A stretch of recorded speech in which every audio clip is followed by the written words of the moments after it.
Assalamualaikum warahmatullahi wabarakatuh. Perkenalkan, nama saya Ipan Miftahudin, kelas 11 TKJ. Hari ini saya akan menjelajahi teknologi yang secara fundamental telah mengubah cara kita berkomunikasi dan mengakses informasi. Jaringan fiber optik ini bukan sekadar kabel, ini adalah teknologi yang membawa cahaya ke dunia digital kita. Apa itu fiber optik? Mari kita mulai dengan definisinya. Apa itu fiber optik? Fiber optik adalah media transmisi data yang menggunakan serat kaca atau plastik yang sangat halus, seukuran rambut manusia untuk mentransfer data.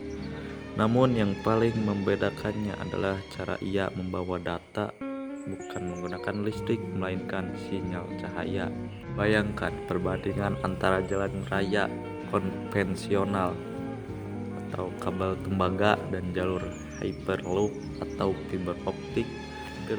Fiber optik mampu mengirimkan data dengan kapasitas yang jauh lebih besar dan kecepatan yang luar biasa, mendekati kecepatan cahaya sehingga menjadi tulang punggung internet. Lanjut, yaitu struktur kabel fiber optik. Untuk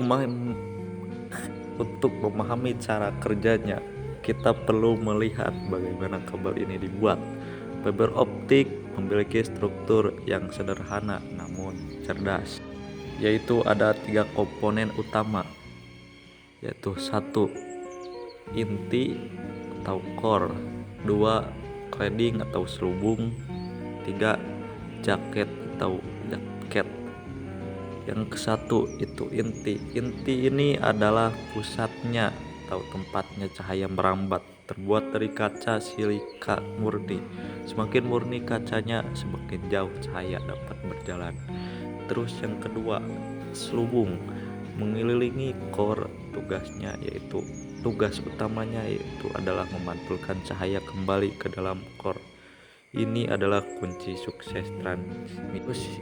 Yang ketiga itu jaket, lapisan terluar yang terbuat dari bahan pelindung atau melindungi serat kaca yang rapuh dari kerusakan fisik dan lingkungan seperti air atau tekanan. Selanjutnya ini adalah prinsip kerja, yaitu pantulan internal total. Bagaimana cahaya bisa bergerak lurus di dalam kabel yang bengkok? Jawabannya ada pada prinsip fisika yang disebut pantulan internal total atau total internal reflection. Sederhananya, yaitu core dan cladding dibuat dengan indeks bias yang berbeda. Indeks bias core lebih tinggi daripada cladding. Ketika cahaya memasuki core, ia memantul secara terus-menerus dari batas core cladding, seperti bola biliar yang memantul dari sisi meja, sehingga cahaya tetap terperangkap dan berjalan lurus hingga mencapai tujuan tanpa kehilangan energi yang signifikan. Lanjut, yang selanjutnya yaitu jenis-jenis fiber optik. Fiber optik dibagi menjadi 2 jenis utama berdasarkan ukuran core-nya yang memengaruhi cara cahaya merambat. Yang ke-1 yaitu single mode fiber. Single mode fiber yaitu memiliki core yang sangat kecil, hanya mengizinkan satu jalur cahaya atau mode untuk merambat. Karena itu ia menggunakan laser dan ideal untuk transmisi jarak jauh dan kapasitas sangat tinggi seperti kabel antar kota dan kabel bawah laut. Yang kedua yaitu multimode fiber. Multimode fiber yaitu memiliki core yang lebih besar, mengizinkan banyak jalur cahaya merambat secara simultan. Ini lebih murah dan menggunakan LED. Tetapi jalur cahaya yang berbeda ini menyebabkan dispersi dan membatasi penggunanya hanya untuk jarak pendek, seperti dalam jaringan kantor atau pusat data. Pilihan jenis fiber ini sangat bergantung pada kebutuhan jarak dan bandwidth dari suatu jaringan. Lanjut, kelebihan fiber optik. Mengapa kita beralih dari tembaga ke fiber optik? kelebihannya sangat signifikan, yaitu kecepatan dan bandwidth sangat luar biasa, mampu membawa volume data yang hampir tak terbatas dengan kecepatan mendekati cahaya. Inilah yang memungkinkan kita melakukan streaming 4K tanpa buffering. Imunitas terhadap ini karena menggunakan cahaya, kabel fiber optik terhadap interferensi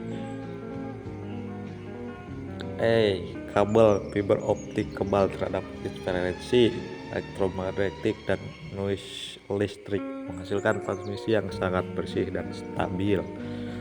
Lanjut, yaitu jarak transmisinya sangat jauh lah.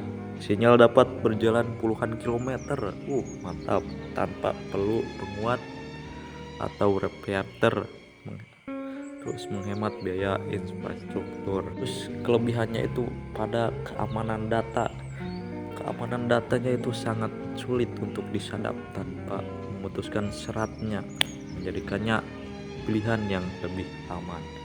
Yaitu kekurangan fiber optik.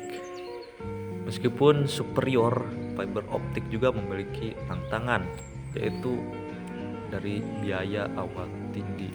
Biaya yang awal itu tinggi, misalnya peralatan instalasi seperti mesin penyambung dan komponen konversi cahaya cenderung sangat mahal. Dan kekurangannya itu yaitu kerapuhan fisik.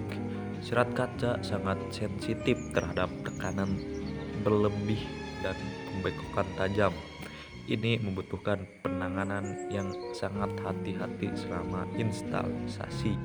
Terus kekurangannya itu yaitu ada di kompleksitas perbaikan, yaitu perbaikan atau penyambungan serat yang putus memerlukan alat presisi dan teknisi terlatih, tidak semudah nyambung kabel tembaga biasa.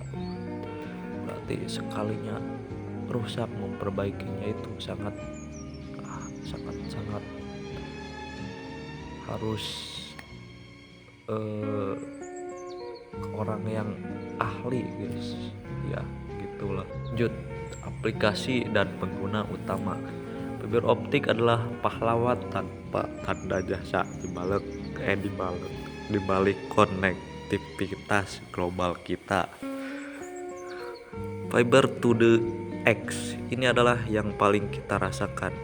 Fiber to the home adalah teknologi yang memberikan internet super cepat langsung ke rumah Anda. Terus jaringan backbone global. Fiber optik membentuk tulang punggung internet. Seluruh benua terhubung melalui jaringan kabel bawah laut yang masif. Terus pusat data. Ini pusat data di mana kecepatan adalah segalanya.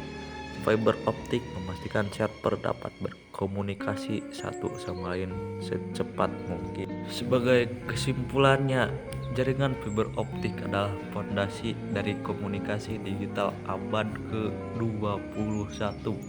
Dengan kemampuannya membawa data dalam bentuk cahaya, ia telah mengatasi batasan fisik dari teknologi sebelumnya, membuka jalan bagi kecepatan, bandwidth, dan konektivitas yang tak tertandingi. Terima kasih atas perhatiannya. Saya akhiri, mohon maaf